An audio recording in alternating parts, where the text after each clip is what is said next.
a todos los participantes del Congreso en la República de Colombia sobre el asunto del antisemitismo unas palabras. Pero no les agradezco el interés, les agradezco que el asunto del antisemitismo les molesta. Por supuesto que molesta a judíos. Y también tengo mucho respeto a los no judíos que también les molesta. A los judíos es entendible, que es algo que amenaza la seguridad física de cada uno de los judíos y de las comunidades. Pero también a los no judíos que les molesta, hay que entender de que la base del antisemitismo es... ¡Tadán! La base del antisemitismo es muy simple.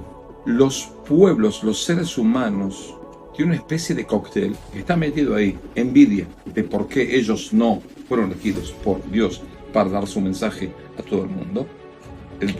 La primera cosa. Segunda cosa es la intolerancia, es decir, el deseo de ser el primero, de por qué tienen los judíos para venderme a mí, si yo tengo una cultura completa y no lo necesito ellos.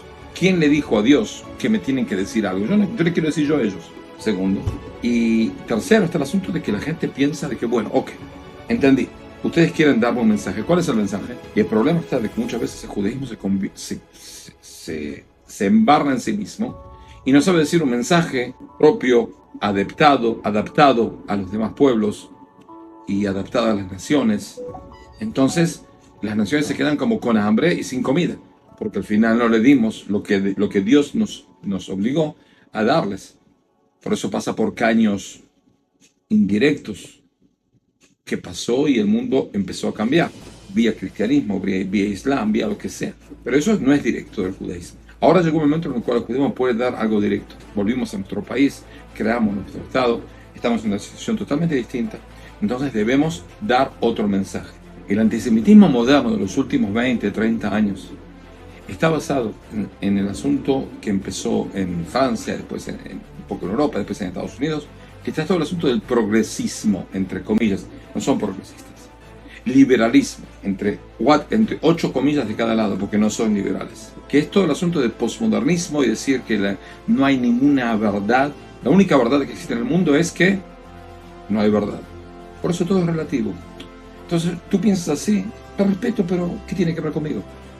Tú piensas que un hombre es un hombre y una mujer es una mujer. Bueno, pero ¿quién dice que es así? ¿Tú piensas que la familia es algo importante? Te respeto tu idea, pero no tiene nada que ver conmigo. ¿Tú piensas que las naciones son importantes? No. Sí, te respeto, pero a mí no me vas a obligar a nada. Es decir, estamos en una especie de cultura que está rompiendo todos los moldes que son totalmente naturales de amor dentro de la familia, de respeto mutuo y cariño entre los pueblos, entre el mismo pueblo, en la vecindad. No existe familia, no existe pareja, no existe hijos, no existe nada. Ese es el posmodernismo moderno, que es lo peor que hay, es la peor amenaza al mundo desde la desaparición del hombre de Neandertal hace 29.000 años. Créame, la peor amenaza, porque amenaza a la familia, amenaza a la pareja, amenaza a los hijos, amenaza a los pueblos, amenaza a toda la humanidad. ¿Cuál es el pueblo más extremista en el asunto de pareja, familia, pueblo, cultura? El judaísmo. Ese judaísmo es un Estado, que es un Estado nacional, que tiene que ver con una religión, con alguna verdad que creemos todos de cierta manera. No importa cuánto uno cumple de cada precepto, pero sí, creemos que hay una que se le llama judaísmo. Hay una tierra que es la tierra de Israel, y pensamos que es de nosotros, y esa es la verdad nuestra. Viene el posmodernismo y dice, ¿y por qué tú piensas que es verdad? ¿Quién es el que más lucha por el solo hecho de vivir en este mundo contra esa ola interminable de posmodernismo, de liberalismo falso, porque no es liberal, de liberación que no es una liberación de la mujer? Porque al final, lo que quieren de que no haya hombre y no haya mujer, haya una especie de ser que se autodetermine como quiera. Pero ese ser, ¿qué es? ¿Femenino o masculino? Masculino. Porque es una mujer que no tiene familia, que no va a tener vientre, porque no hace falta. ¿Quién es el pueblo que más, pueblo moderno, un país desarrollado que más se reproduce en el mundo? El Estado de Israel. Los judíos del Estado de Israel son los que más niños tienen. Uno llega a Europa, a países, y no ven casi niños. Israel está lleno de niños. Ese es el enemigo número 1 del posmodernismo. Por eso es el antisemitismo moderno. Entonces, le importa un pepino decir del mar al río que viene a hacer desaparecer el Estado de Israel.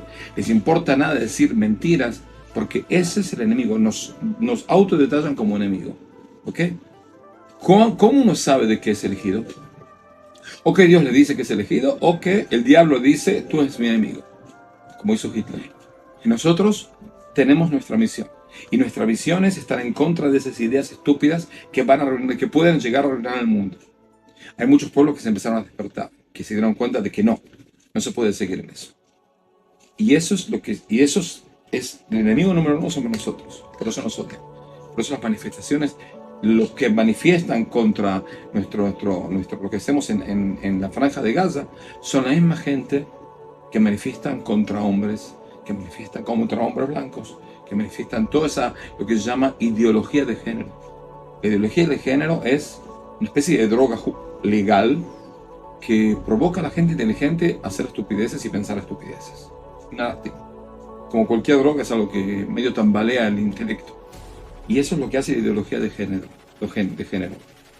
Y por eso es la amenaza más grande a la humanidad. Y el pueblo de Israel va a estar ahí para... A nosotros no nos van a ganar. Pasamos a potencias, superpotencias mundiales. ¿Dónde están? En el museo. Y nosotros estamos acá. Y también dentro de 40, 50, 70 años, cuando todos los woke y todos los postmodernos y demás estén escritos en alguna enciclopedia, nosotros vamos a estar acá para decirle a toda la humanidad qué es lo que se debe hacer, cómo hacer un mundo mejor. Muchísimas gracias por su participación y que piensen juntos cómo hacer para solucionar ese problema, aunque no es insolucionable el antisemitismo. Se puede amainar, se puede educar contra eso. Pero por ahí siempre va a haber algo. Ok, no hay problema. Mientras no amenace a la gente que admira el judaísmo, está bien. Les agradezco mucho, muchas gracias. Bueno, muchas gracias. Este es el mensaje del Rab Shalem, nuestro guía rabínica. Entonces, adelante, doctor Marcos Pekel y Vivian. Muchas gracias por estar aquí hoy. Bueno, hola a todos. Muchísimas gracias por acompañarnos esta tarde y por estar aquí con nosotros, incluso con los pequeños problemas que tuvieron. Pero pues si lo que necesitan, aquí estamos también para ayudarles. Entonces, hoy vamos a compartir con ustedes unas charlas sobre antisemitismo y quien la va a dictar es Marcos Pekel. Él es el director ejecutivo de la Confederación de Comunidades Judías de Colombia. Tiene un pregrado en Ingeniería Electrónica del Technion en Israel, una maestría en Ingeniería Electrónica de McGill y ha hecho un curso de actualización en Relaciones Internacionales en Oxford. Además, es profesor y catedrático de la Universidad del Rosario y de la Academia Diplomática, columnista de asuntos internacionales en diarios como El País y El Espectador, y autor de gran cantidad de artículos y notas que tienen que ver sobre diplomacia, conflicto, Medio Oriente e historia. Es también miembro del Comité Ejecutivo del Congreso Judío Mundial y pues ha sido galardonado con varios reconocimientos como la Orden de San Carlos, grado comendador por la Cancillería de Colombia, el Premio de Excelencia de Docencia de la Universidad del Rosario, por el Senado de la República por su labor en el trabajo interreligioso y con la Medalla Brigadier General Ricardo Charis Solano del Ejército Nacional por su labor docente. Entonces, sin alargarme mucho más, le doy la palabra a Marcos para que empiece la actividad. Muchas gracias. Gracias. Gracias, buenas tardes a todos, un gran placer estar acá con ustedes. Gracias por la invitación a este seminario que vamos a hacer en 2 sesiones sobre antisemitismo y hoy vamos a hacer la primera. Entonces, si me permite, voy a compartir pantalla, tengo una presentación, entonces si alguien me da... Claudia, tienes que nombrar a Marcos como anfitrión para Como José, Claro que sí. Ya entonces, ya un momento. sí. Ok, perfecto. Ya, sí, señor. Oh, Adelante. sí, ok. Ya en un momentico voy a compartir pantalla. Eh, pues quiero decir que el antisemitismo realmente es, nosotros consideramos que es el odio más antiguo que hay.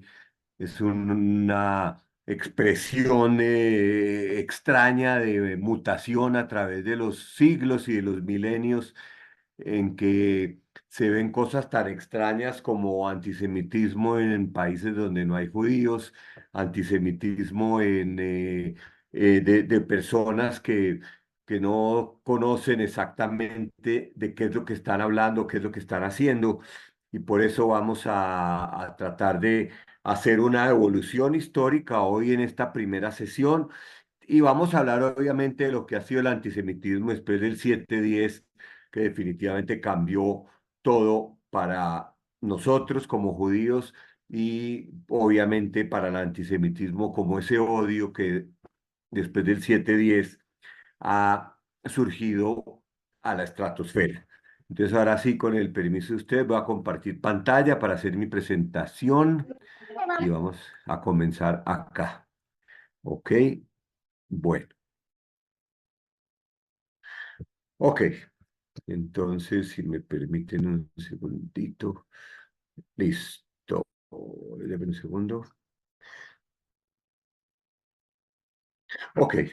Entonces, antisemitismo ayer, hoy y después del 7/10 que soy, pero digamos para darle un título a esta presentación que la estuvimos preparando de manera exclusiva para ustedes que tuvieron la generosidad de invitarnos a esta presentación, a este seminario.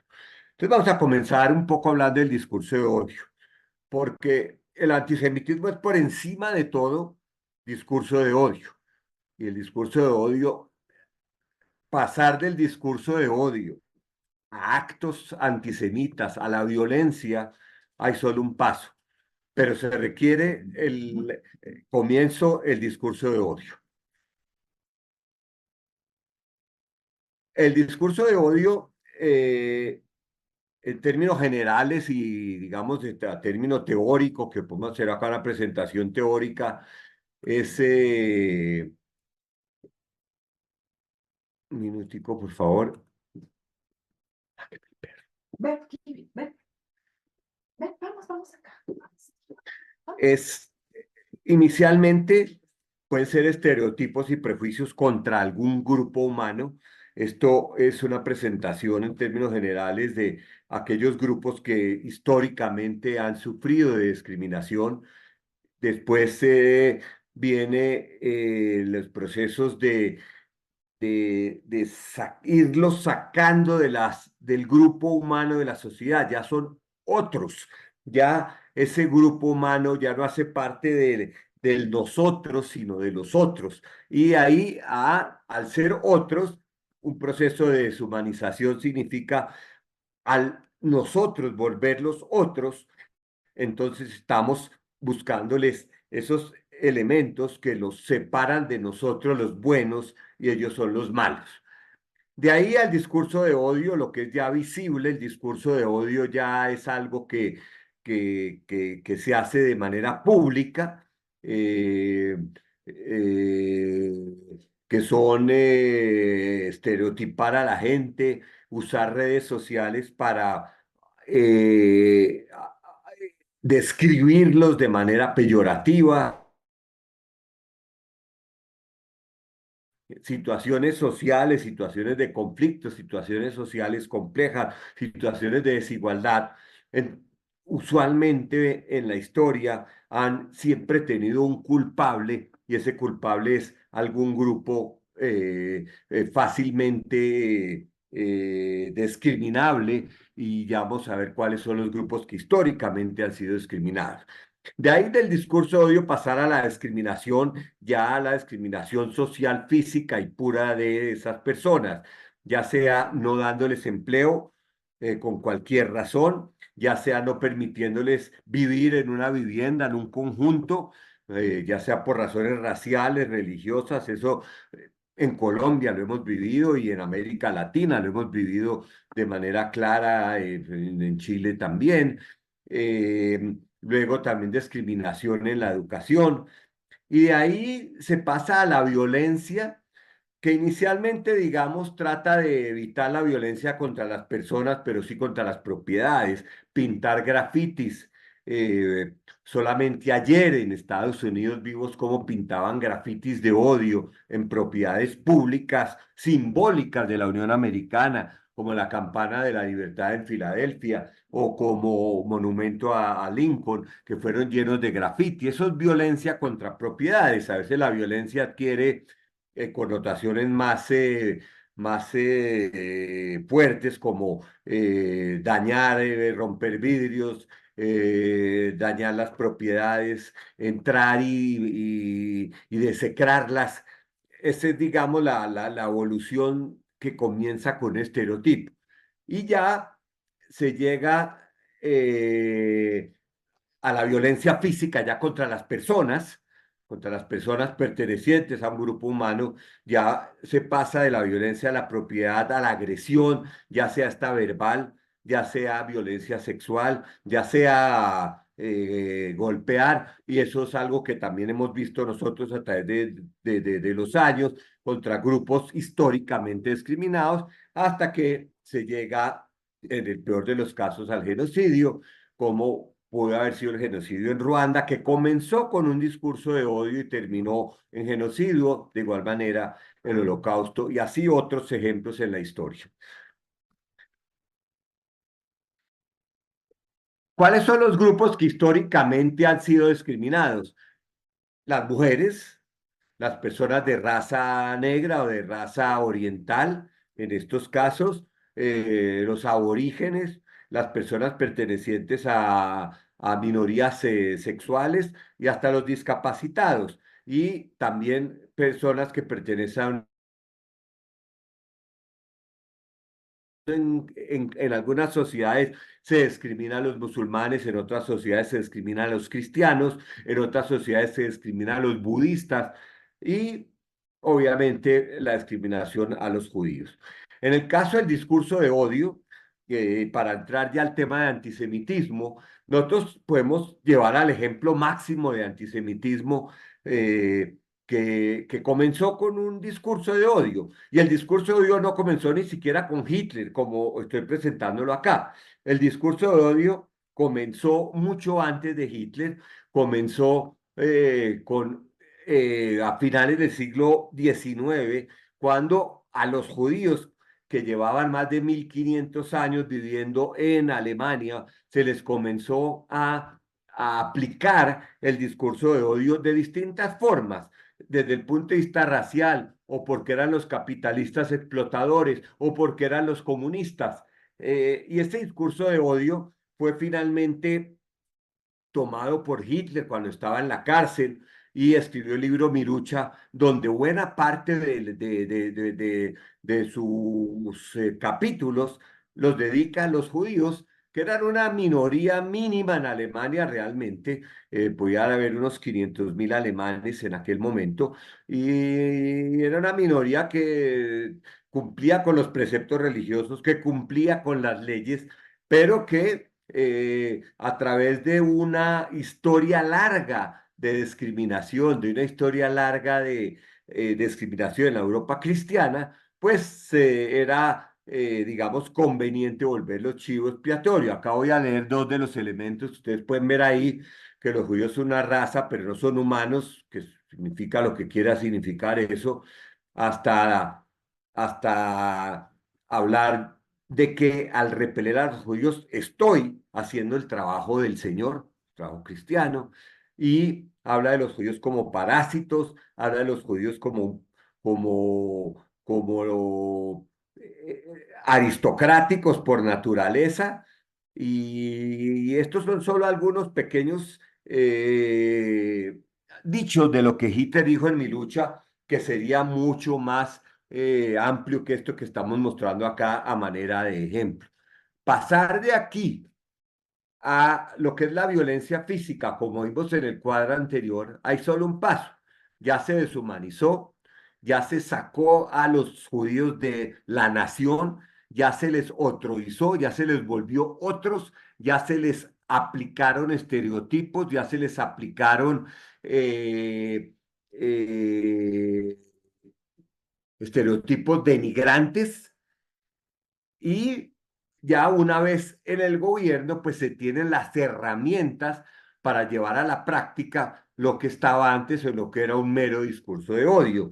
Y ahí es cuando a los judíos en 1935 se les despoja de la nacionalidad alemana, a pesar, como digo, de llevar generaciones, muchos de ellos llevan generaciones viviendo en Alemania, por ejemplo de mi padre, que era abogado en Alemania por generaciones y de un momento a otro le quitaron su nacionalidad y no pudo seguir ejerciendo su labor como abogado, que es lo que él era porque era abogado que trabajaba con el sistema judicial. Y ahí a pasar a la noche de los cristales rotos, la violencia física y el genocidio, es un proceso que siguió sin ningún tipo de freno hasta que se llegó al holocausto y la muerte de 6 millones de judíos en Europa, con la complicidad de muchísimos que no hicieron nada para detenerlo, no solo alemanes, sino en muchos de los países conquistados o ocupados por la Alemania nazi, donde hubo colaboración de los pueblos locales. Todo el proceso de llegar al genocidio, como digo, no es de un día para otro. No voy a decir que va a matar a todos estos, no, como digo, es una construcción estructural, metódica, hasta llegar a la etapa final. Y de manera similar se llevó a cabo el genocidio en Ruanda o el genocidio de los musulmanes en Bosnia y Herzegovina. Primero comienza con el discurso de odio, la discriminación, sacarlos de la sociedad, volverlos los enemigos, volverlos el otro. Y ahí solo un paso a ejercer la violencia y llegar, en el peor de los casos, al genocidio. El antisemitismo, que es lo que nos convoca a nosotros hoy. ¿Qué es el antisemitismo? Primero que todo, hay que aclarar que el antisemitismo es una palabra que fue acuñada por un filósofo alemán a fines del siglo XIX y se refiere al odio a los judíos, no al odio a los semitas, como algunas personas tratan de decir, pero es que yo no soy antisemita, yo no puedo ser antisemita porque soy semita, soy árabe también, etcétera. O el antisemitismo también se aplica a los árabes o se aplica a otros pueblos semitas, a los kurdos, a los turcos. No, los turcos no son semitas, los kurdos sí. No se aplica sino únicamente a los judíos en el término moderno de antisemitismo que comenzó a utilizarse a fines del siglo XIX. ¿Y qué es antisemitismo? Antisemitismo es odio o prejuicio contra lo judío y está dirigido a la religión judía, al pueblo judío o al Estado judío. Los judíos nos definimos como un pueblo, eso es lo que somos. Somos un pueblo que tenemos una religión propia nuestra, unas tradiciones propias nuestras, tenemos una historia común, tenemos una lengua común y tenemos una tierra prometida, la tierra de Israel. Entonces el concepto de judío que mejor se aplica es de un pueblo. Y el antisemitismo está sustentado en estereotipos, el judío de nariz larga, el judío suerero, el judío tacaño, el judío que solamente se preocupa por sí mismo, que se aísla. Esos son estereotipos que han sido utilizados contra los judíos a través de los siglos, especialmente en Europa. Estigmatizaciones, ya esos estereotipos convertidos más en acusaciones y acusaciones falaces que a través de la historia sucedieron, como en la peste negra, que se acusó a los judíos de haber envenenado los pozos, el libelo de sangre, que los judíos mataban niños cristianos para cualquier tipo de ritual posterior, y todo tipo de acusaciones que hoy en día han surgido también, como que los judíos se inventaron el COVID para después enriquecerse con las vacunas, porque el CEO, el gerente general de Pfizer, era un judío sobreviviente, sus padres del Holocausto, y como él era judío, entonces él se enriqueció con las vacunas, entonces los judíos inventaron el COVID para que se enriquecieran. Ese tipo de acusaciones siguen vigentes hasta el día de hoy y no han rebajado. Y después del 7-10, que es el tema que nos convoca, el antisemitismo se ha exacerbado de manera estratosférica, perdónenme que use estos términos tan coloquiales, tanto contra Israel como contra las comunidades judías, las instituciones judías y las personas judías. De hacerla, simplemente empiezan a hablar o alguien levanta la mano digital y yo me detengo y escucho las preguntas que quieran hacer. Marcos, tenemos la sala bloqueada por ataques ciberataques, entonces, por favor, continúa. No, sigo hablando, tengo que. Sí, es que bloqueamos la sala Ya, entiendo. Ok, perfecto. Perdón, si alguien tiene preguntas, me las puede mandar al WhatsApp de Claudia Castillo o al WhatsApp de Meir y nosotros desde acá las formulamos. Muchas gracias. Sí, yo puedo remitirme a una anécdota que cuando fue la pandemia, nosotros hicimos muchísimas, a cada semana hacíamos actividades por Zoom. Teníamos 300, 400, 500 personas conectadas en nuestras actividades y 2 veces nos las hackearon también y pusieron consignas antisemitas en la pantalla, muerte a los judíos, pusieron uno, en otros pintaron temas pornográficos eh, y veo que estamos susceptibles a eso también acá. La evolución del antisemitismo. En su forma más antigua que nosotros conocemos, el antisemitismo comienza, podemos llamarlo que es el antisemitismo religioso, que es la persecución o marginación, no siempre fue persecución, a veces fue simple marginación de los judíos en las sociedades cristianas europeas. Principalmente después de Roma, después del cristianismo se vuelve la religión oficial del Imperio Romano en el año 313 con el Edicto de Milán y después con Teodosio, años más tarde,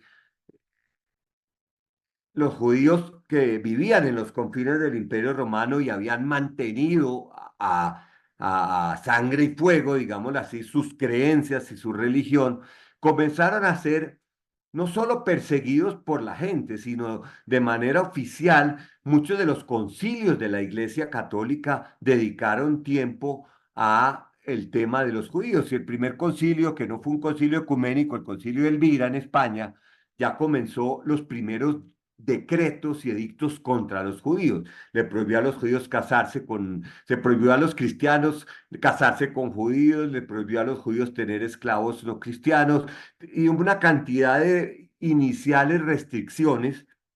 Y luego, obviamente, de San Agustín, quien hablaba de los judíos como los testigos vivientes de su pena por no haber adoptado el cristianismo. Una serie de decretos y edictos, la acusación de deicidio, que aunque nunca fue oficial de la Iglesia Católica, porque la Iglesia Católica nunca acusó oficialmente de deicidio a los judíos, sí fue ampliamente aceptada y hubo algunos de los santos de la Iglesia, como Juan Crisóstomo, hecho santo también por la Iglesia Ortodoxa, quien fue el que primero acuñó la acusación de deicidio contra los judíos. Y la acusación de deicidio no era una acusación de acusar a los judíos de haber matado a Jesús, aquellos judíos que vivían en la época de Jesús, que también era judío Yeshua, sino los judíos a través de las generaciones seguían siendo los asesinos de Dios. Y prácticamente hasta el Concilio Vaticano II, en 1965, cuando finalmente esa acusación, como digo, nunca fue oficial de la Iglesia, pero sí se hace referencia a ella en, eh, en las resoluciones del Concilio Vaticano II, conducentes también a la Declaración Nostra Aetate. Entonces, esa persecución religiosa que sí, digamos, comenzó en el cristianismo, y fue tomada por el Islam. Cuando el Islam surge en el siglo VII, eh, también se margina o se les da un estatus inferior tanto a judíos como a cristianos. La caracterización, la categoría de dimis, ciudadanos de segunda. ¿Y cómo se solucionaba el conflicto en la sociedad cristiana y en el Islam también, esa discriminación religiosa? Pues por las conversiones. Y hubo muchos episodios en la historia donde los judíos fueron obligados a convertirse o lo hicieron de manera voluntaria, simplemente para no estar sometidos más a esa discriminación, a esa marginación y a esa persecución. Ese antisemitismo religioso que también fue retomado por la Reforma, Martín Lutero, hoy en día muchas de las iglesias, son miles de denominaciones que surgieron en la Reforma protestante, pues han rechazado, digamos, pero Martín Lutero escribió un tratado que se llama Los judíos y sus mentiras, que ha sido quizás la base del antisemitismo en el cristianismo protestante, que fue clave en el holocausto que nosotros hablábamos antes. Entonces, la reforma protestante no terminó con la persecución a los judíos que venía de la Iglesia Unificada Católica Romana. Luego al antisemitismo religioso se agrega un judaísmo racial, sin que el judaísmo sea una raza. El judaísmo puede ser un pueblo, puede ser ni siquiera es una etnia, porque nosotros vemos etnia también como raza, a veces no los usamos de manera intercambiada, el término etnia y el término raza, el antisemitismo racial y el racial fue perverso porque de acuerdo a la definición oficial de judío por parte del nazismo para enviar a personas a los campos de concentración, se definía a un judío, no al que fuera judío ni que ejerciera la religión judía, sino que hubiera tenido por lo menos un abuelo judío de los 4 abuelos. Y así hubo casos de monjas católicas que fueron sacadas de los conventos. Edith Stein, por ejemplo, una monja católica que no tenía ni idea de su ancestro judío, sacado de un convento en Holanda y llevada a Auschwitz porque tenía un abuelo paterno judío. O sea que ya acá la definición de antisemitismo de judío se amplía para ampliar la persecución. Y así la persecución de los nazis fue mucho más amplia y muchos fueron llevados a los campos de concentración sin que fueran judíos ni ejercieran su judaísmo, ni siquiera que de acuerdo a la ley judía que dice que el judaísmo viene de madre, fueran judíos. Luego vienen las teorías conspiratorias, en que ya se mezcla lo racial con lo religioso hacia el pueblo judío, y es la persecución mejor documentada en esa Biblia de los antisemitas, que es los Protocolos de los Sabios de Sion, un libro apócrifo aparentemente sacado en la época de los zares en Rusia, pero no hay claridad, pero en cualquier librería casi que se consiguen los Protocolos de los Sabios de Sion, aquí en Colombia, en América Latina, en Estados Unidos, y ahí habla de la teoría de que los judíos conspiraron para dominar el mundo. Y habla del Congreso sionista, y habla del dinero judío, y habla de todas las teorías de cómo hacen los judíos para dominar el mundo. Y acusa a los judíos de ser los banqueros, de ser comunistas, de estar en todos lados para apretar esa dominación del mundo. Y luego viene el antisemitismo nacional, es decir, el odio al Estado judío, que no es para nada críticas al gobierno o al Estado de Israel. Es negar el derecho del pueblo judío a su Estado, es negar el derecho del pueblo judío a su autodeterminación nacional, derecho que tienen todos los pueblos del mundo, pero los judíos no. Entonces disfrazan el antisemitismo antisionismo. Y luego viene una de las formas más insidiosas de antisemitismo hoy, que es borrar la historia. Y comienza con la negación del holocausto, que también desde el 7-10 se ha venido exacerbando. Significa negar el holocausto, negar la historia judía, y que en su versión más moderna, negar lo que ocurrió el 7 de octubre, la masacre de Israel, que todos la vimos con nuestros ojos, pero ya para muchos no existió. O como decía una candidata acá a la presidencia de la Cámara de Representantes en Colombia, se la inventaron los israelíes para cometer el genocidio en Gaza. En esas estamos.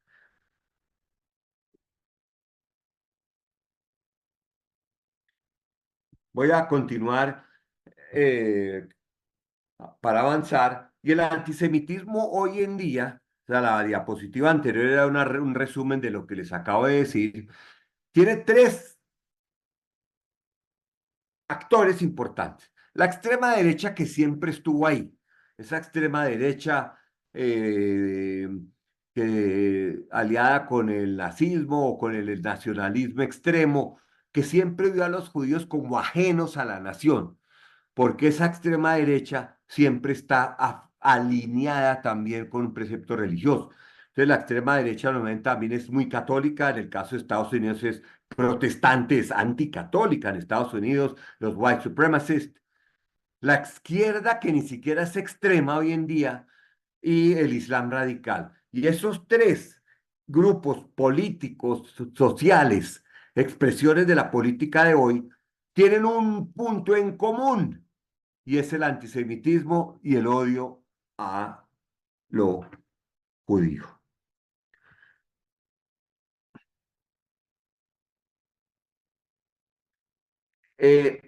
Voy a hacer referencia a un evento histórico que fue muy importante y que comenzó a sacar un nuevo antisemitismo distinto al antisemitismo religioso, al antisemitismo racial, ese antisemitismo que siempre existió, que tuvo su expresión en grupos de extrema derecha, que tuvo su expresión en grupos radicales islámicos, y tiene que ver con la conferencia en Durban en el año 2001 de Naciones Unidas, esta conferencia de Naciones Unidas contra el racismo, una buena intención que terminó completamente en el infierno. Y en esa cumbre no se habló del racismo, sino la participación de ONGs, organizaciones no gubernamentales que llegaron allá a Sudáfrica con una agenda clara de demonizar a Israel y de demonizar el vínculo entre Israel y los judíos y demonizar a los judíos. Fue una cumbre muy grande, hubo miles de participantes, muchas organizaciones judías que siempre han estado a la vanguardia de la lucha contra el racismo. Recordemos a Martin Luther King caminando en el puente de Selma con el rabino Eshel, Abraham Eshel. Era su líder, era su guía espiritual, era su aliado más importante. Y siempre estuvo al lado de Martin Luther King, el rabino Eshel. Y las organizaciones judías han estado a la apartheid de los derechos de las mujeres y en esas mismas organizaciones les tocó salir corriendo de Durban por incluso recomendación de las autoridades surafricanas que no garantizaban su seguridad. O sea, fue tal el nivel de violencia verbal que las organizaciones judías que fueron allá a la cumbre de la ONU a luchar contra el racismo salieron corriendo de Durban. Y en esa conferencia se da el maridaje entre la izquierda, y no tan radical, y el radicalismo islámico, que uno pensaría que no tiene nada en común. El Islam radical es una de las doctrinas más racistas contra las mujeres, contra las personas de otras razas, contra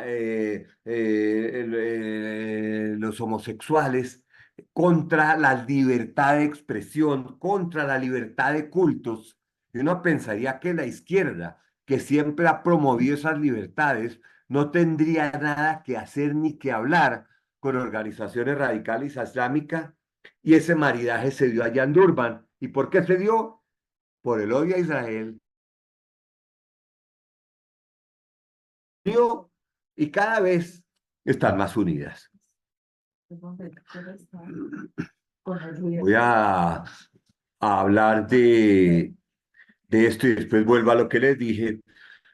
Quiero pasar un poquito a lo que es el antisemitismo a la izquierda. Perdónenme que había movido las diapositivas. ¿Qué es el antisemitismo en la izquierda? El antisemitismo en la izquierda tiene que ver con la izquierda, que siempre ha sido el adalid de la autodeterminación de los pueblos, que siempre ha sido el adalid de las libertades, encontró su Waterloo en el Estado de Israel. Nunca la izquierda, no generalizo, sectores de la izquierda han podido con la existencia del Estado de Israel como expresión nacional del pueblo judío. Entonces hablan de que es una creación colonial, que es contra las poblaciones indígenas de allá, siendo que los judíos son las poblaciones aborígenas ancestrales de la tierra de Israel. Y la izquierda comienza a desarrollar ese discurso que cuando comienza el interseccionalismo, para los que no saben, es esa alianza que hoy usamos el término woke, que se ve mucho en Estados Unidos, en Europa, también en América Latina, también acá, de una unión de aquellos oprimidos, las personas a los afro, las personas indígenas, las mujeres que han tenido un historial de discriminación, las personas discriminadas por su orientación sexual, se unen en una lucha contra los opresores. Y los judíos, a pesar de ser y haber sido durante milenios oprimidos, hacen parte. Shut the fuck up, you fucking faggot. Go kill yourself. Death to Jews. Hell Hitler. Hell Hitler. Free Palestine. Death to Israel.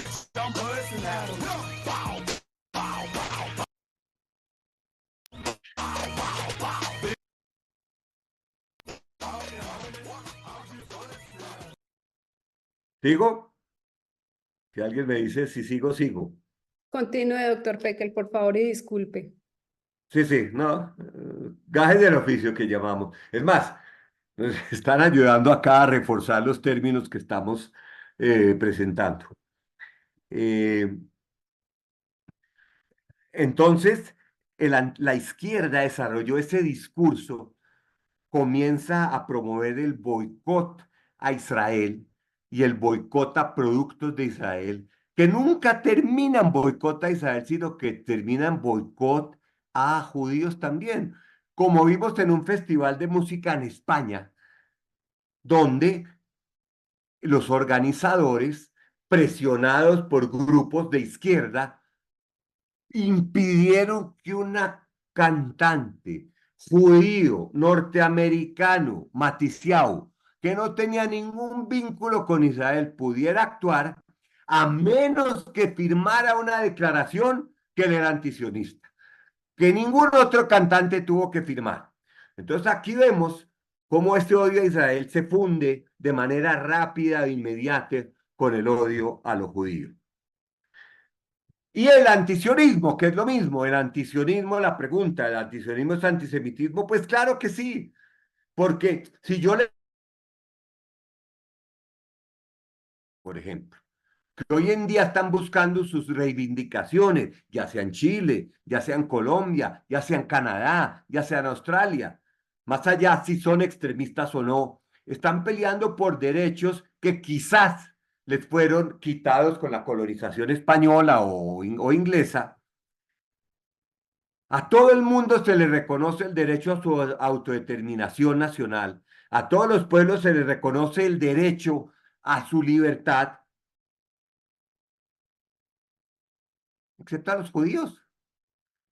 Entonces, si eso es así, y el único pueblo del mundo que no tiene derecho a su autodeterminación nacional son los judíos, eso es antisemitismo, porque estamos usando una vara distinta para medir al pueblo judío y a los otros demás. Entonces, el antisionismo es exactamente antisemitismo. ¿Qué es el sionismo? El sionismo es simplemente el movimiento que busca la autodeterminación nacional del pueblo judío en su tierra histórica, reconocido ya en el derecho internacional. Nada más. El sionismo no es más que eso. El sionismo no es discriminar, el sionismo, nada. Es simplemente eso. Entonces, ¿qué pasó octubre 7 de 2023? Todo cambió. Para nosotros como judíos todo cambió. Para Israel todo cambió. Es un antes y un después. Y en octubre 7, en octubre 8, había miles de personas celebrando la masacre. No un mes después, no 2 meses después, al día siguiente, en universidades en Estados Unidos, en distintos lugares, celebrando lo que alguien aquí llamó la primavera palestina. Que fue la primavera palestina, que fue lo que estaban celebrando, que una organización terrorista radical islámica había asesinado a 1.200 personas, familias enteras acribilladas en sus camas, que había matado a 367 jóvenes que estaban en un festival de música, que había violado mujeres, que había degollado, le había cortado la cabeza a hombres. Y en el video que presenta el Ministerio de Relaciones Exteriores de Israel, filmado por Hamas, se ve cómo le cortan la cabeza a algunos hombres y que habían quemado bebés y que se llevaron secuestrados 255 personas, muchos de ellos mujeres, niños, bebés y sobrevivientes del Holocausto, varios de los cuales, 120, siguen aún en Gaza sin que sepamos cuántos están vivos y cuántos no. Esa atrocidad fue celebrada el 8 de octubre. Celebrada, no condenada. Ese es el antisemitismo de hoy. Esa es la cara más feroz del antisemitismo. Celebrar la muerte de cada judío que ocurrió en octubre 7. Y la izquierda completamente arrunchada con el Islam radical. Lo vemos en las manifestaciones de gente que sale de la izquierda con banderas de Hamas, con bandanas de Hamas en la cabeza. Y el antisemitismo izquierda hoy en día es el más virulento y el más peligroso, porque ha tomado varios de los elementos del antisemitismo de la derecha, las teorías conspiratorias, el dinero judío. Hemos visto caricaturas y hemos visto trinos en que se habla de la raza superior para justificar el genocidio y de que el pueblo elegido, o sea, se está tomando el discurso del antisemitismo de la derecha a la izquierda, lo está retomando, lo está potenciando. El de lo que les dije ya, el derecho de Israel, el apoyo incondicional a Hamas. Hamas. Lean la plataforma de Hamas. ¿Cómo puede alguien en la izquierda apoyar un movimiento radical islámico que cualquiera de esos militantes de izquierda, si estuviera en Gaza, si estuviera en Afganistán, no viviría ni un día? Por no decir Gays for Palestine, homosexuales por Palestina, que los países más radicales como en Irán, en Afganistán y en Gaza los cuelgan. La universalización del término genocidio para referirse a la guerra que Israel está haciendo. Y se está degradando el término, porque el término genocidio no se está aplicando únicamente a Israel, se aplica también a los judíos. A mí personalmente, y ustedes se meten en mis redes sociales, o a Vivian, a todos, nos acusan de genocidas. Nosotros somos genocidas. Nosotros nos acusan de los supuestos, y digo supuestos, crímenes, entre comillas, de Israel. Acusan a los judíos de donde sea que estén. Y una instrumentalización del antisemitismo por las organizaciones internacionales. El Consejo de Derechos Humanos. Hoy en día, hoy mismo, hoy es 25 de julio, la relatora especial del Consejo de Derechos Humanos para Palestina, Francesca Albanese, publicó una caricatura en que Netanyahu entrando al Congreso de Estados Unidos ayer y Hitler entrando a algún lugar, ambos aplaudidos. Esto es instrumentación del antisemitismo.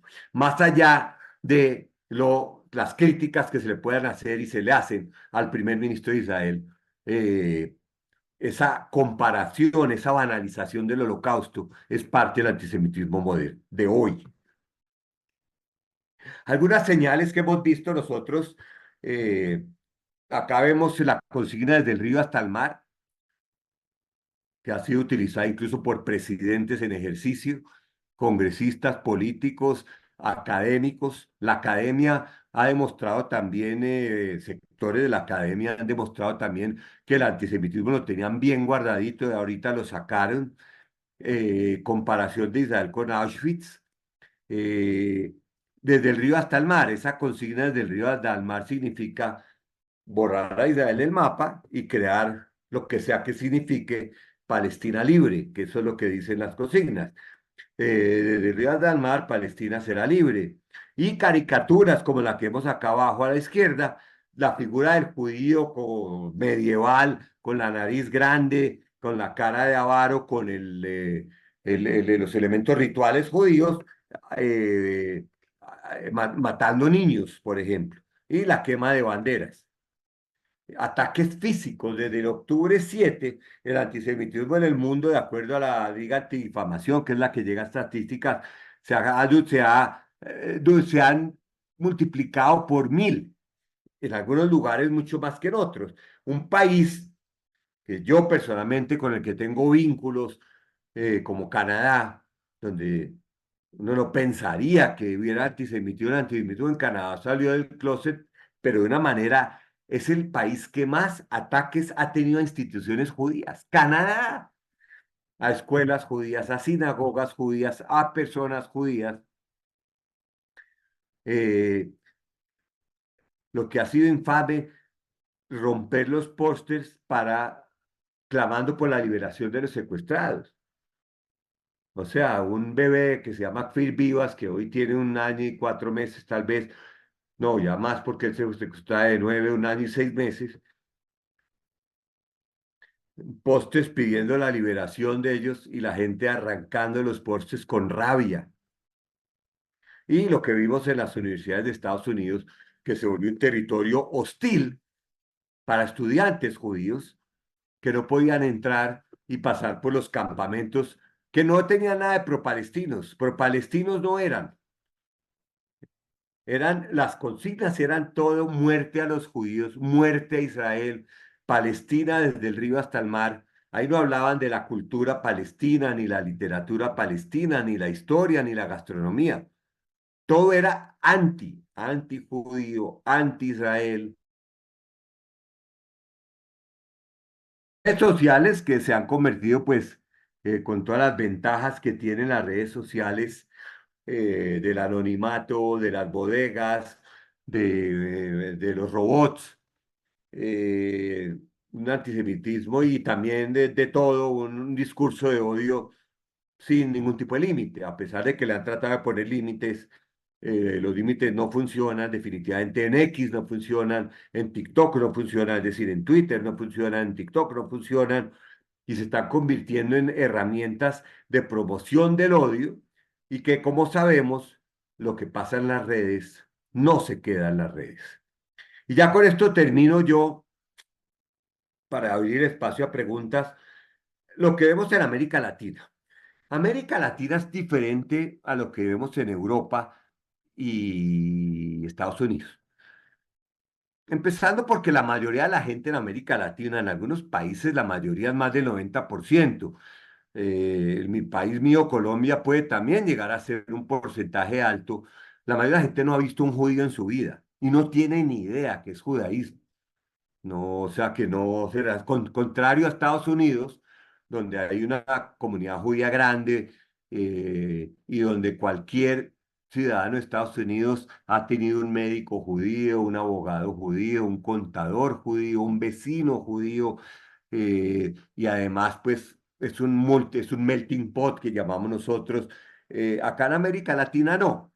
Entonces, la mayoría de la gente no, al no conocer judíos, pues tampoco tiene una actitud antisemita. Sin embargo, sí hay, y eso fue traído quizás por los españoles, algunas expresiones que mucha gente que las dice ni siquiera sabe qué es lo que está diciendo. Como acá en Colombia se usa la expresión, incluso en telenovelas, hacerla judía, que para nosotros es terriblemente ofensivo, pero para las personas que lo dicen, una telenovela significa hacerla judía, es hacerse el vivo, es de pronto estafar, robar. Es una expresión que mucha gente no la entiende, pero está involucrada en el vocabulario, al igual que algunos temas que llegaron acá con los españoles respecto a prejuicios contra los judíos, sin que la gente necesariamente los conozca ni los aplique.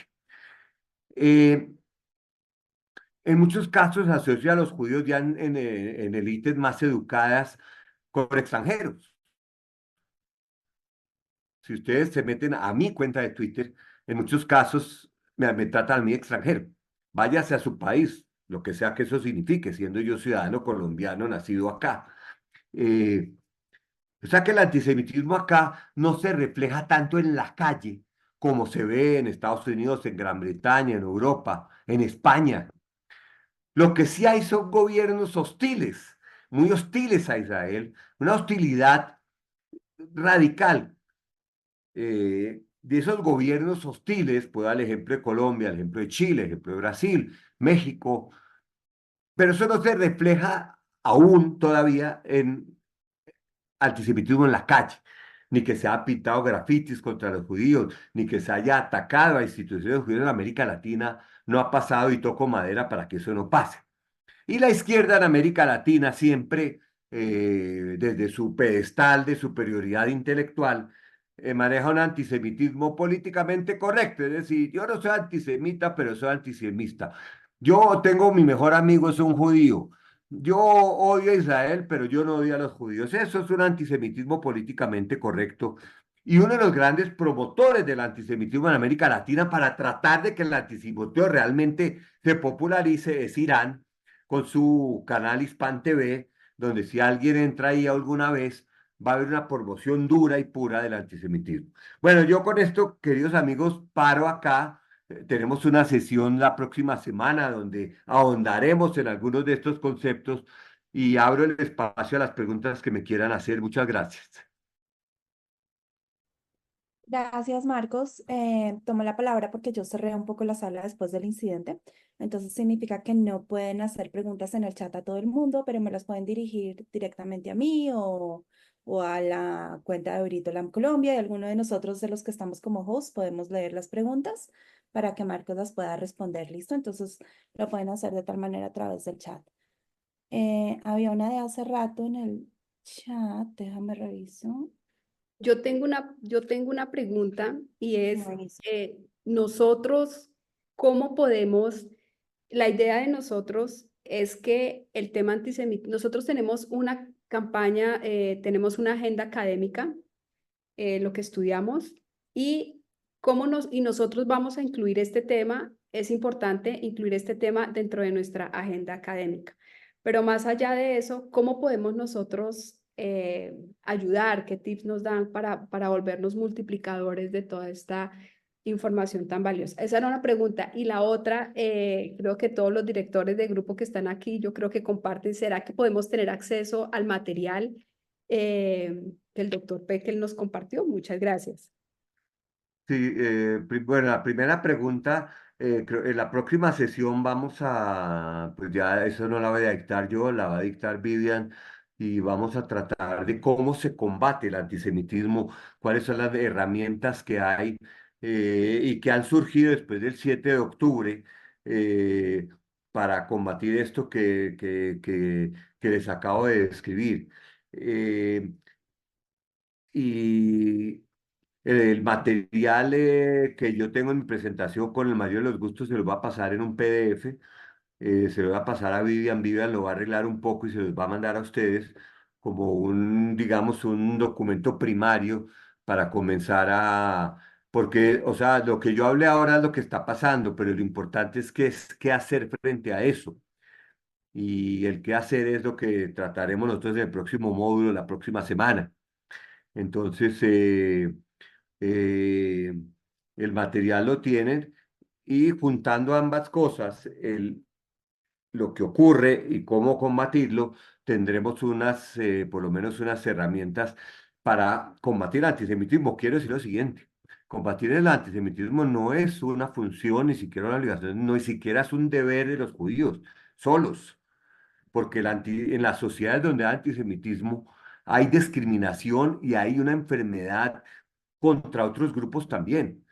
Una sociedad donde el antisemitismo es rampante es una sociedad que tiene demasiados problemas de discriminación hacia otros grupos también, y ya sea por clase, ya sea por religión, ya sea por raza, ya sea por lo que sea. Y, y por eso la lucha contra el antisemitismo es de toda la sociedad, no es solamente de las comunidades judías. Nosotros lo hacemos y lo hacemos siempre con aliados, como ustedes, por ejemplo, y otros muchos aliados con los que nosotros trabajamos acá los temas. Gracias, doctor Peckel. Nosotros en este momento estamos saliendo por una emisora que tenemos los grupos judíos que se llama Radio Noágida Bresle, y le comento las estadísticas. En este momento nos escucharon desde México, Estados Unidos, Perú, Argentina, Rumania y Bolivia. Entonces esperamos seguir nosotros generando este tipo de información y que sea útil para las personas y que nos volvamos también informar este tipo de... y las acciones que debemos tomar como grupos. Nosotros, la verdad, estamos muy comprometidos. Todos los maestros de nosotros son rabinos, son more del pueblo judío. Y el otro día, un more en una clase, en la explicación de la parashá de la semana pasada, nos decía algo. Nosotros los judíos, él decía, nosotros los judíos no fuimos los que provocamos el antisemitismo, fueron las demás personas. Entonces, la solución está también hacia afuera, hacia quienes deben ayudar a todo esto que se fomentó pues, en negativo.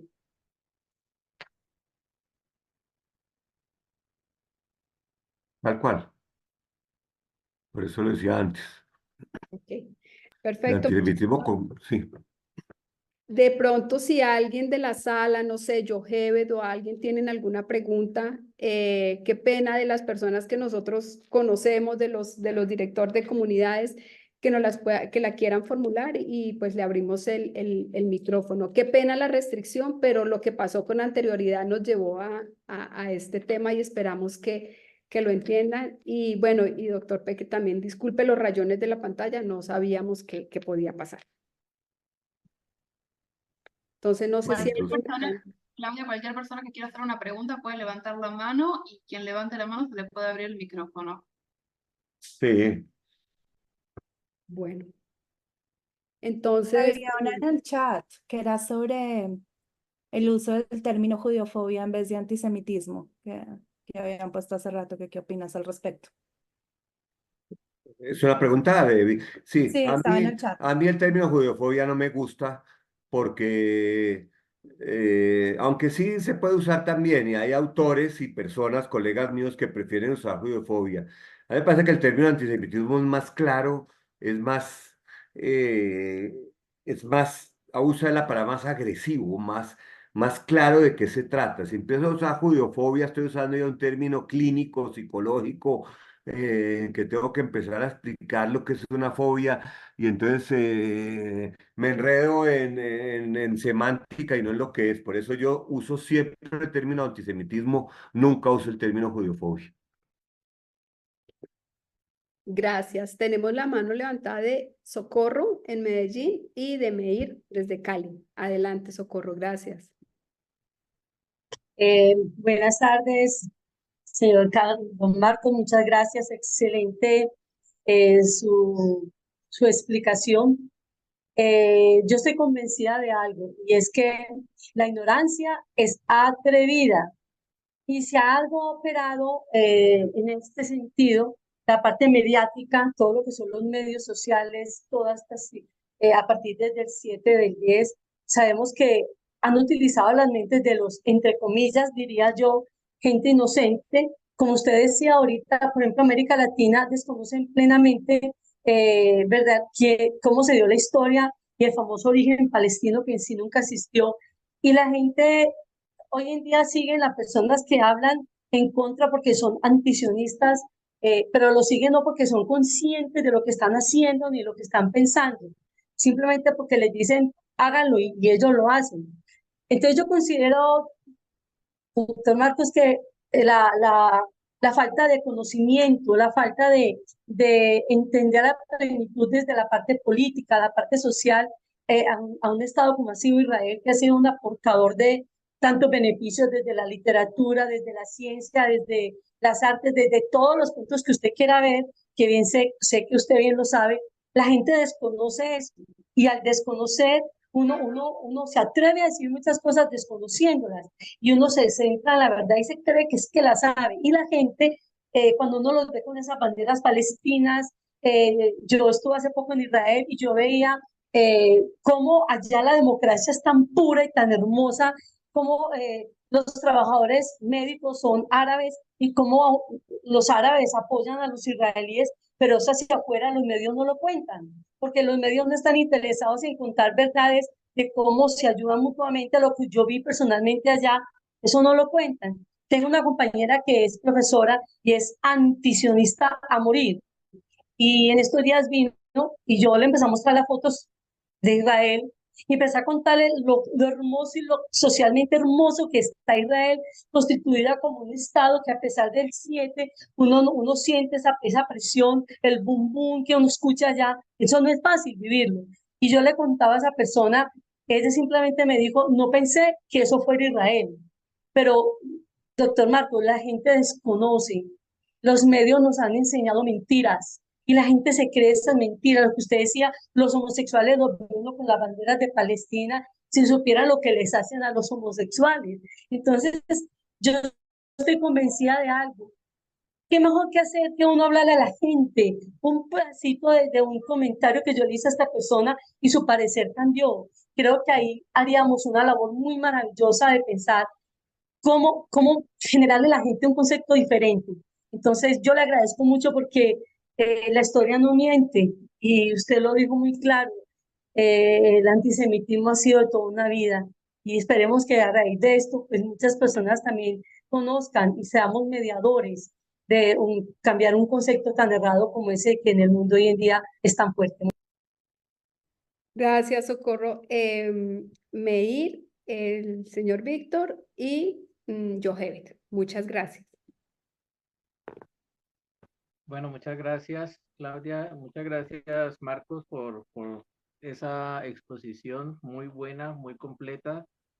Hay una pregunta que nos queda de pronto como colombianos aquí, y es, ¿ustedes como judíos sienten que están corriendo peligro en Colombia con la postura que puso el presidente de romper relaciones? Y no solo eso, sino todo su discurso que tiene que ver con el apoyo a Hamas y a otros grupos terroristas.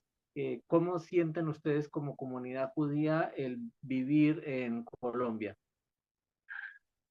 Bueno, nosotros no sentimos ningún peligro en este momento. Tenemos además muy buena relación con las fuerzas de seguridad del Estado.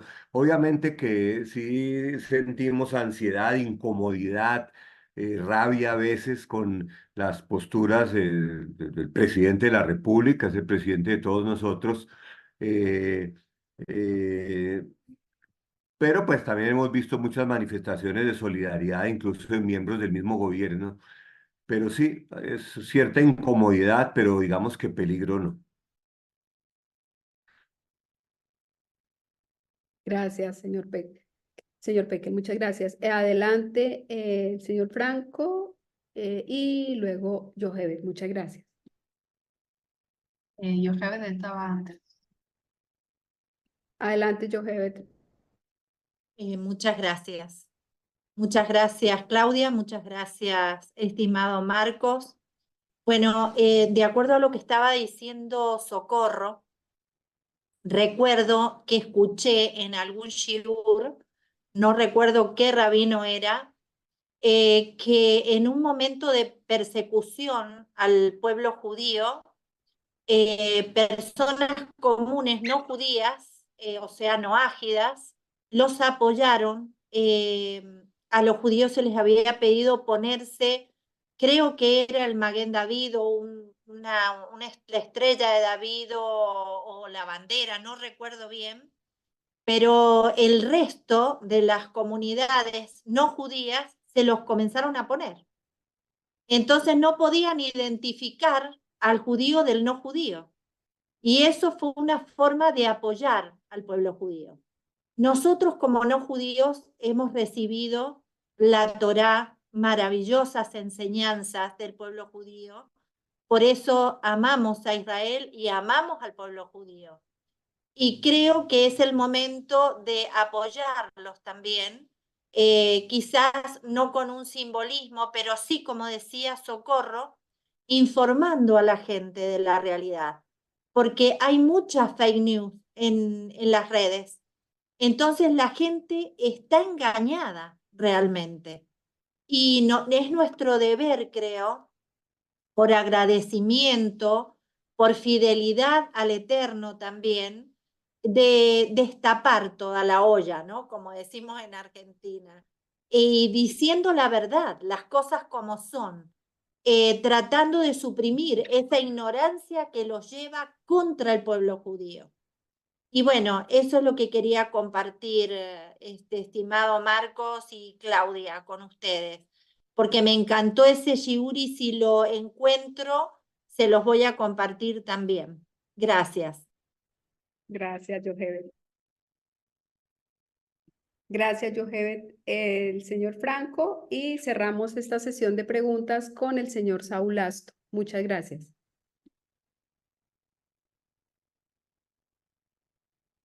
Hola, ¿qué tal a todos? Saludos desde Chile. Bueno, quisiera hacer un comentario y quizás también una pregunta con respecto a, bueno, ¿qué es lo que me sucede a mí con respecto a mi corazón, que es muy sionista? En ocasiones, dentro de mi círculo, yo he manifestado de una forma activa mi posición frente, ¿cómo se llama? A ver, no sé cómo.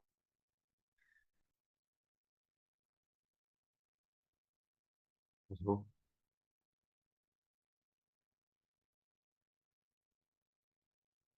¿Perdió la conexión? Ok, ¿se retiró? Ahora sí. No sé si había salido, se reinició el programa, creo. ¿Se me escucha? Perfecto. Ahora sí. Sí. Bueno, a ver, bueno, mencionaba que no sé si es que, creo que voy con que mi posición es activa dentro de mi perspectiva sionista.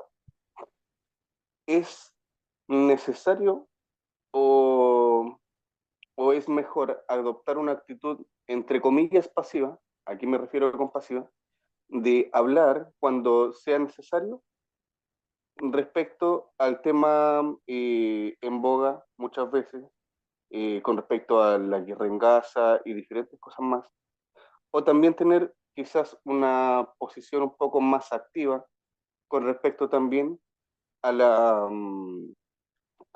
cuestión eh, de la guerra en Gaza o diferentes cosas que influyen dentro del sionismo.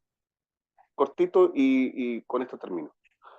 Por ejemplo, en algún momento, nosotros con compañeros de trabajo, profesores de literatura, conversábamos acerca de un escritor, de José Luis Borges. Y a mí, que, bueno, comparto muchas cosas con él, yo me recordé que él tenía una relación epistolar muy cercana con el primer ministro Ben Gurión. En ese sentido, yo queriendo sacar como en lo positivo dentro de su relación con Ben Gurión, eh, lo mencioné. Ahora bien, la posición que se adoptó dentro de la sala fue una actitud bastante contrariada o en contra de la relación de Borges con Ben Gurión. Me lo llevo preguntando esto varios días. Esto ocurrió hace un par de semanas. No sé si es que eso es positivo o es mejor guardarse y en realidad hablar cuando es ir en defensa. No sé si es que se entiende mi posición o mi pregunta. Eh, sí la entiendo, mire, cada uno es dueño de sus miedos. Entonces, uno no puede decir, cada persona es dueña de sus miedos y será de acuerdo a eso que maneje sus actitudes y todas son legítimas, ¿no? Todos tienen que salir a blandir una postura pública. eh, si consideran que eso puede afectarle su seguridad o afectarle su relacionamiento. Por otro lado, las instituciones judías en este momento sí han adoptado la postura de que hay que salir con todo y anticipado, no reaccionar. Ahora, no todas, algunas más que otras, eh, y, y nosotros somos o sea, usted viene de Chile, nosotros conocemos muy bien a las organizaciones representativas de la comunidad judía de Chile. eh, y la mayoría de las organizaciones judías en este momento no están adoptando una posición pasiva, sino una posición activa, militante y dinámica. Ya a nivel personal, como digo, cada uno verá lo que hace y eso es completamente legítimo. Si unos quieren más bien mantener un perfil bajo porque tienen temor que les pase algo en su trabajo, por ejemplo, o en su grupo de amigos, está bien. Si quieren ser mucho más activos, más militantes, más verbales, pues también pueden hacerlo. Cada actitud que uno toma tiene unas consecuencias y uno es dueño de ellas. Y a nivel institucional, como le digo, la mayoría de las instituciones judías han adoptado una posición clara de ser activas, de ser militantes, de no estar a la defensiva, sino estar a la ofensiva. Gracias, doctor Peque. Adelante, Saúl. Terminamos contigo, Saúl. Hola, buenas tardes, muy buenas tardes a todos.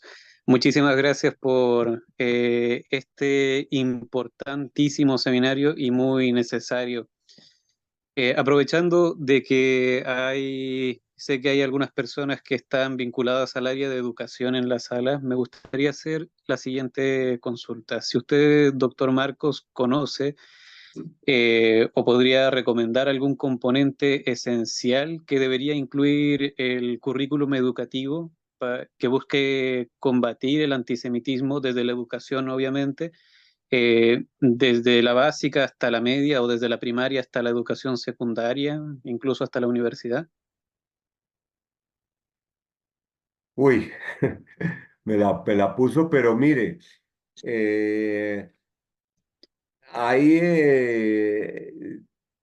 eso tendría yo más bien que ver en el material que mandamos, pero para empezar a estudiar sobre antisemitismo hay que empezar a estudiar. Nosotros acá en los seminarios de antisemitismo que dictamos con Vivian, comenzamos por explicar qué es un judío, qué es el judaísmo, en términos claros, concisos, eh, cuáles son las bases de la religión judía, cuáles son las tradiciones, cuáles son las festividades, cómo vivimos los judíos en comunidad, cómo vivimos nosotros en comunidad en los países en los que estamos, ya sea en Chile, que veo que acá, ya sea en Colombia, ya sea donde sea, qué significa una comunidad judía, qué es lo que aporta una comunidad judía al país, qué es lo que aporta una comunidad y cómo nos vamos sacando varios de los prejuicios que yo mencionaba en su momento.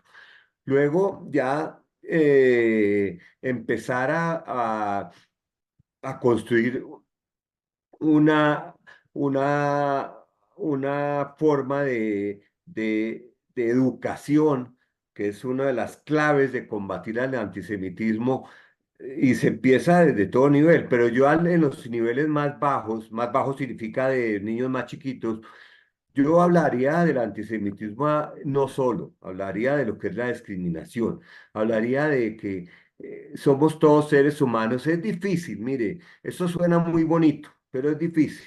Nosotros los seres humanos vivimos llenos de prejuicios y en las sociedades más avanzadas que hay, avanzadas entre comillas, con los países escandinavos, hay muchísima discriminación hacia personas diferentes. Y uno piensa que son sociedades perfectas. Y el ser humano es el ser humano y, y evitar que eh, un niño de raza negra vea por primera vez un niño de raza blanca y no lo vea como distinto y no sienta algo distinto es difícil. Y el revés también. Y que en un colegio donde hay múltiples religiones y hay dos niños judíos que no están yendo a la misa por la mañana, también es difícil. Pero yo creo que empezaría en los niveles más bajos tratando de eh, no sé si eliminar, pero sí defenestrar la discriminación contra el otro. El otro existe y no existe, porque decir que no existe es un error. Existe sí, pero existe y tenemos mucho más en común con él que diferencias. Porque no podemos pretender que todos somos iguales porque no somos iguales, eso es un error. Somos diferentes. Pero en la diferencia está el beneficio, está el crecimiento, está la mejora en la sociedad. Saúl, quería seguir preguntando, perdón. No, estaba escuchando su respuesta, doctor. Entonces yo digo que me enfocaría mucho en eso al comienzo. Y ya después, eh, el tema de la discriminación es un tema muy complejo. Existen leyes, existe todo. Y mire, las sociedades hoy en día, siglo XXI, tercera década, con toda la tecnología que tenemos, estamos volviéndonos más primarios que hace unos años. Estamos volviendo a la política identitaria. La política identitaria la estamos viendo en Europa, la estamos viendo en América Latina. ¿Qué significa la política identitaria? Una política identitaria donde se autodefine un grupo y excluye a muchos que no son parte de esa identidad. Y esa política identitaria, la vemos mucho en Europa del Este, por ejemplo, está surgiendo como una reacción a la presencia en las sociedades de comunidades, principalmente de migrantes, que los ven como una amenaza a la identidad. Entonces el tema es muy complejo. La educación es uno de los elementos, es un elemento muy importante, pero tiene que haber otros. Y como digo, esto es un tema que tiene mucho de largo y de ancho. Doctor, y sobre la misma respuesta que me está dando, ¿usted sabe si existen estudios o investigaciones que muestren la efectividad de estrategias educativas para reducir la discriminación? Sí existen, sí existen y se han hecho estudios bien interesantes eh, de cómo la educación ayuda, pero no erradica. ¿Y qué herramientas hay que utilizar? Y la única herramienta que uno no puede utilizar es paternalismo. Eso no nos va a funcionar. pensar que todos somos iguales. No nos va a funcionar. Somos distintos. Yo soy judío, acá hay cristianos, nosotros no somos iguales, somos distintos. En nuestra forma de ver la vida somos distintos, pero no nos hace enemigos. Al revés, veamos aquellos elementos donde podemos construir. Sí hay estudios, yo no los conozco, pero sí se pueden conseguir esos estudios donde cuáles son las herramientas que han sido más efectivas en reducir, especialmente en los niños, la discriminación hacia el otro. Gracias, doctor Peckel. Tengo la última pregunta que es del chat. Dice, don Marcos, ¿cuál es el costo social que visualiza usted al hacer extensible el término antisemitismo a fobias contra otros pueblos semitas? A primera se entiende que puede propiciar incivilización a la discriminación antijudía. En ese sentido, ¿qué piensa usted de emplear términos como judeofobia para resolver ese problema? Esta es una pregunta de Juan Carmona. Yo ya la había respondido antes. Yo no uso el término judeofobia. Uso el término antisemitismo y antisemitismo se refiere a odio a los judíos, no más. No es odio a los semitas, ni odio a los fenicios o a los filisteos, es odio a los judíos y punto. Aquellos que quieren coger el término y distorsionarlo, hay que decirles o desenmascararlos, porque muchos lo hacen con mala intención. Muchas gracias, doctor Peckel. Ya aquí hemos terminado esta primera sesión. Muchas gracias por acompañarnos hoy en esta primera sesión. Disculpe todo lo que pasó, los impases, pero fue de verdad muy enriquecedor para nosotros esta primera parte de este seminario, al cual todos pues están cordialmente invitados para la próxima Listo, sesión. El próximo. muchísimas gracias, fue un gusto compartir con ustedes. Ahí les dejé mi correo en el chat y la próxima sesión pues estaremos acá con Vivian y tal vez una persona más complementando lo que vimos hoy. Muchas gracias. Feliz noche. Muchas gracias. Muchísimas gracias. Feliz noche a todos y por favor, las personas que quieran ingresar, los directores de grupo nos envían la lista para nosotros dar los ingresos. Feliz noche a todos. Muchas gracias. Gracias, Vivian. Muchas gracias.